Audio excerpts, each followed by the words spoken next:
పెడతాం sir. Yes continue చేద్దామండి. Yes Sheikh bhaji గారు నమస్తే అండి. నమస్కారం అండి. ఎస్ బాజీ గారు మీరు చెప్పాలి, ఎందుకంటే షర్మిల గారు ఎప్పటికప్పుడు వస్తూ ఒక మహిళను కూడా చూడకుండా, ఒక కుటుంబ సభ్యులను చూడకుండా విపరీతంగా ట్రోల్ చేస్తారంటూ ఆవిడ చాలాసార్లు వాపోయిన సందర్భాలు చూస్తాం. సో మీరేం చెప్తారు ఈ ఫేక్ ప్రచారాలకు సంబంధించి? ఇంకా ఇవి కొనసాగుతూనే ఉన్నాయి. ఒకవైపు ప్రభుత్వ పరంగా యాక్షన్ తీసుకుందామని ట్రై చేస్తున్నా, దానికి సంబంధించి చట్టాలు తీసుకొస్తున్నా, ఇమీడియట్ యాక్షన్ ఉంటుంది, ఎవరైనా సరే ఉపేక్షించమని చెప్తున్నా, వీటిని మాత్రం ఏదో ఒక రూపంలో తీసుకొస్తూనే ఉన్నారు. ముందుగా మీకు అట్లాగే ప్యానల్లో ఉన్న మిత్రులకి, మన ప్రైమ్ లైన్ వీక్షకులందరికీ కూడా శుభ సాయంత్రం అండి. నమస్తే. నమస్తే అండి. ఇప్పుడు ఈ సోషల్ మీడియాలో ప్రచారం చేసుకోవటం, అది ఫేక్ అయినా లేకపోతే అన్ఫేక్ అయినా ప్రచారం చేసుకోవటం అన్నది గత కొద్ది సంవత్సరాల నుంచి ఈ రెండు పార్టీలు కూడా పెద్ద ఎత్తున చేపట్టినాయండి. అదేమి ఒకళ్ళు తక్కువ ఒకళ్ళు ఎక్కువ అని కాదు. ఇటు తెలుగుదేశం పార్టీ కానివ్వండి, తర్వాత వైసీపీ కానివ్వండి, ఈ సోషల్ మీడియా ప్లాట్ఫామ్స్ని బాగా విరివిగా చాలా పెద్ద ఎత్తున వాడుకున్నాయి. ఒకళ్ళు తక్కువ ఎక్కువ ఉండొచ్చు కాక, కానీ దీనికోసం ప్రత్యేక విభాగాలను సైతం పెట్టి మరీ ప్రచారం చేస్తాం స్టార్ట్ చేసినాయి. మరి దాంట్లో మరి వైసీపీ ఒక 2 అడుగులు ముందే వేసి దానికోసం చాలా పెద్ద ఎత్తున ప్రభుత్వంలో ఉద్యోగాలు ఇస్తామని చెప్పిన యువతను కూడా వాడుకొని మరి వాళ్ళందరూ కూడా అత్యుత్సాహంగా ఉన్నవి లేనివి ఎప్పటికప్పుడు అవతల వాళ్ళ మీద బురద జల్లటం, అవతల వాళ్ళని అన్పాపులర్ చేయటం అనే టార్గెట్ పెట్టుకుని పనిచేసిన మాట వాస్తవం. ఇప్పుడు ఏదైనా ఇవాళ ఈ పార్టీలే కాదండి, ప్రజలకు కూడా చాలా అవేర్నెస్ అయింది. ప్రజలు కూడా ప్రతి ఒక్కరి చేతిలో సెల్ ఫోన్ ఉంటుంది.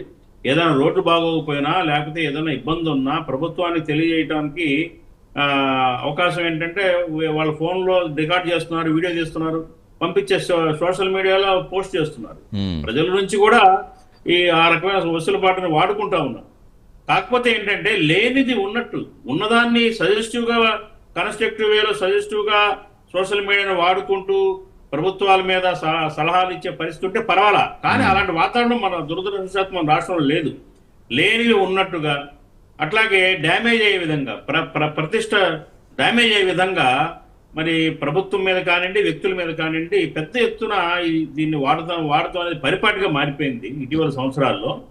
అట్లాగే ఇప్పుడు వైసీపీ మన సబ్జెక్ట్లోకి వస్తే కనుక వైసీపీ గవర్నమెంట్ మీద రోడ్లు బాగలేవని, అట్లాగే మన లోకేష్ గారు సొంత డబ్బులు కాకుండా ప్రభుత్వ డబ్బుతోటి విమాన ప్రయాణాలు చేశారు అనేది కూడా చాలా పెద్ద ఎత్తున ప్రచారం జరిగింది.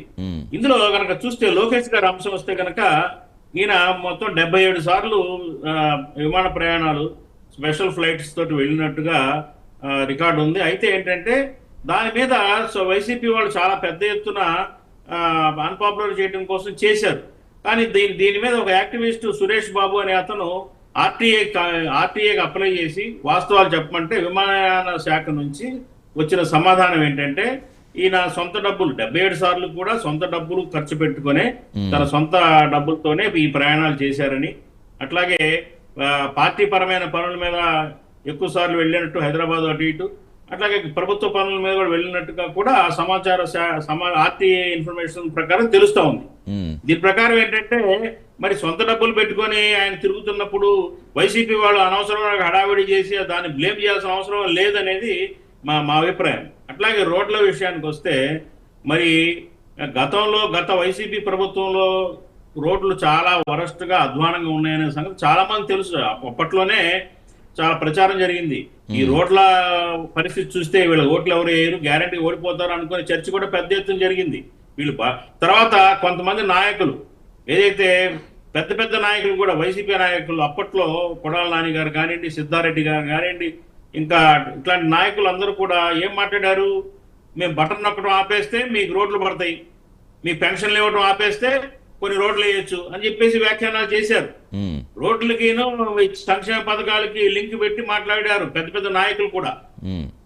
అట్లాగే ఏంటంటే ఆ రోడ్లు అసలు పూర్తిగా నిర్లక్ష్యానికి గురైన ఇప్పుడు కొత్త ప్రభుత్వం వచ్చిన తర్వాత మొదటి సంవత్సరంలో కొన్ని అక్కడక్కడ రోడ్లు గుంతలు పూడ్చడం, కొత్త రోడ్లు వేయకపోయినా గుంతలు పూడ్చడం, అవి వాడకానికి మా బండ్లు నడవడానికి యోగ్యకరంగా తయారు చేయడం మాత్రం వాస్తవం చేశారు స్టార్టింగ్ లో. కానీ ఆ తర్వాత వచ్చిన తుఫానుల వల్ల కానివ్వండి, భారీ వర్షాల వల్ల కానివ్వండి, ఏదైతే గుంతల్లో పూడ్చిన మెటీరియల్ ఏదైతే వెళ్ళిపోయి మళ్ళీ యథాప్రకారంగా తయారీ అధ్వానంగా ఉన్నాయి చాలా చోట్ల. ఇది మేం మాట్లాడేది కాదు, వైసీపీ వాళ్ళు ప్రచారం చేసేది కాదు. ఇవాళ ప్రజలే ఆ రోడ్ల దుస్థితిని ఫోటోలు కొట్టేలా మరి సోషల్ మీడియాలో పెడుతున్నారు. స్వయంగా ముఖ్యమంత్రి గారే ఒప్పుకున్నారు, చంద్రబాబు నాయుడు గారు. ఏంటి రోడ్ల పరిస్థితి ఏంటి, పేపర్లో ఈ వార్తలు ఏంటి అని చెప్పేసి. అట్లాగే అంటే కాదు, మెయిన్ గా బాజీ గారు అసలు ఫేక్ ప్రచారాలు ఆగాలి అంటే నియంత్రించాలి అంటే కాదు నియంత్రించాలి అంటే అసలు ఎవరు ముందుకు రావాలంటారు? సోషల్ మీడియానే కాదండి, డైలీ పేపర్స్ ఏదైతే ఈనాడు, జ్యోతి లాంటి పత్రికలు కూడా ప్రచురిస్తున్నాయి రోజు రోడ్లు ఏంటి అది. అవి చూసే చంద్రబాబు నాయుడు గారు అధికారుల మీద చివాట్లు పెట్టారు, ఏంటి రోడ్లు చేయండి అని చెప్పేసి. అట్లా ఒక లిస్ట్ కూడా ఉంది నా దగ్గర, ఏ జిల్లాలో ఎన్ని కిలోమీటర్ల రోడ్లు పాడైపోయాయి అనేది లిస్ట్ కూడా ఉంది. ఇప్పుడు సమయాభావం లేదు కాబట్టి నేను దాన్ని వెళ్ళలేదు, కానీ వాస్తవం చెప్పాలంటే ఇవాళ గ్రామీణ ప్రాంతాలు హైవేలు తప్పించి గ్రామీణ ప్రాంతాల్లో ఉన్న రోడ్లు పరిస్థితి బాగాలేదు, ప్రయాణానికి యోగ్యతగా లేదు. ఇది వాస్తవం. దీన్ని ఎంత తొందరగా ప్రభుత్వం రిపేర్స్ చేయించి ఆ గుంతలు మళ్ళీ పూడ్పించి స్టాండర్డ్ గా ఉండేటట్టుగా, ఊరికే 2 వర్షాలకే ఆ గుంతలు మళ్ళీ తేలిపోయేటట్టు కాకుండా స్టాండర్డ్ గా ఉండేటట్టుగా రోడ్ల పని చూడాలి. మరీ ముఖ్యంగా పర్యాటక ప్రాంతాల్లో వెళ్ళడానికి అప్రోచ్ రోడ్స్ కానివ్వండి, పుణ్యక్షేత్రాలకి ప్రయాణాలు చేసే రోడ్లు కానివ్వండి, అవి మరీ ఘోరంగా ఉన్నాయి. ఎందుకంటే రెగ్యులర్ ట్రాఫిక్ ఉంటుంది. అలాగే తూర్పుగోదావరి జిల్లా కాకినాడ, మండపేట, రామచంద్రాపురం ఆ ప్రాంతంలో ఆ సముద్ర తీరానికి ఓడరేవుకి వెళ్లే రోడ్లు కానివ్వండి అసలు చాలా ఘోరంగా ఉన్నాయండి. ప్రభుత్వం వెంటనే దృష్టి పెట్టాలి. ఇవాళ మనం డిబేట్ లో కాదు అని ఇప్పుడు తెలుగుదేశం మిత్రుడు కాదండి చక్కగా ఉన్నాయని ఎంత వాదించినా, ఆయన వైసీపీ మిత్రుడు ఇంకా అధ్వానంగా మాట్లాడినా ప్రజలందరూ రోజు అనుభవిస్తున్న బాధ అది రోడ్ల మీద. అదే అంటుంటే అది తప్పులేదు, కాదు అది తప్పు. ప్రతిపక్షాలుగా ఉన్నప్పుడు తప్పించలేము, ప్రతిపక్షాలుగా ఉన్నప్పుడు బాధ్యతగా ప్రశ్నిస్తే తప్పులేదు. నిజంగా ఉన్న వాస్తవాలు చూపిస్తే దానికి ఒక కంక్లూజన్ వస్తుంది, ఒక పరిష్కారం దొరుకుతుంది. ఇప్పుడు లేనివన్నీ ఎక్కడెక్కడో తీసుకొచ్చి పెడితే మొత్తం ఇష్యూ డైవర్ట్ అయిపోతుంది కదా. అది ఇష్యూ డైవర్ట్ అయిపోయి మొత్తం ఇష్యూ అది తప్పు. దానికి కూడా ఏంటంటే అది చాలా తప్పు. దాని మీద కేసులు పెట్టి శిక్షించవచ్చు. దాని డిఫేమేషన్ కేసులు సెక్షన్ 499, సెక్షన్ 500, అట్లాగే మరి ఇండియన్ పిఎల్ కూడా ఐపీసీ 153A, 295A ఇవన్నీ కూడా అట్రాక్ట్ అవుతాయి. ఈ డిఫేమే ఏదైతే అబద్ధాలు ప్రచారం చేయడం, సోషల్ మీడియా లేని ఉన్నట్టుగా అబద్ధాన్ని క్రియేట్ చేసి డిఫేమ్ చేయడానికి మీద సెక్షన్స్ ఉన్నాయి.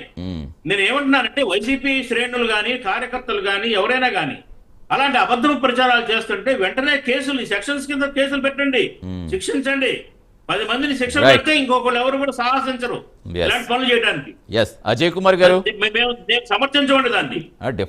అందరూ చెప్పేది అదే చెప్తున్నారు. అన్ని పార్టీలు సమర్థించమని చెప్తున్నాయి, కానీ ఆచరణలు ఎంతవరకు వస్తుంది అనేది అక్కడ ప్రశ్న అయిపోతాం చివరికి వస్తాడు. ఎస్ అజయ్ గారు, ఇప్పుడు మనం చూసుకుంటే ఫేక్ న్యూస్ తోటి వాస్తవాలు అవాస్తవాలు అయిపోయినా వైసీపీ వాళ్ళు ఫేక్ ప్రచారం చేశారు, అబద్ధాలు ప్రచారం చేశారు. ఉదాహరణకి లోకేష్ గారి విషయం ఉంది, ఫ్యాక్టర్స్ తెలిసింది. అలా ప్రచారం చేసిన సోషల్ యాక్టివిస్ట్, మీడియా యాక్టివిస్ట్ మీద కేసులు పెట్టరు, కేసు పెట్టమనండి. అజయ్ గారు ఇంకొకసారి మళ్ళీ సాహసించరు వాళ్ళు ఇలాంటి పనులు చేయడం. అజయ్ గారు, ఎందుకంటే సరే ఈ వాస్తవాలు అవాస్తవాలు ప్రచారం చేస్తుంటే దీనికి సంబంధించి రాజకీయ నాయకుల వరకు పరిమితం అయితే పర్వాలేదు. ఇప్పుడు అది క్షేత్రస్థాయికి వెళ్ళి దాడుల వరకు కూడా కొన్ని వార్తలు, కొన్ని అవాస్తవాలు అయితే దాడుల వరకు వెళ్ళిపోతున్నాయి, చాలా పెద్ద పెద్ద ఇష్యూస్ అయిపోతున్నాయి. దీనికి ఎవరు రెస్పాన్సిబుల్ తీసుకుంటారు? సతీష్ గారు, మీకు చిన్న ఎగ్జాంపుల్ చెప్తాను సార్. గత 4 రోజులుగా సోషల్ మీడియాలో ఒక వీడియో వైరల్ జరుగుతుంది.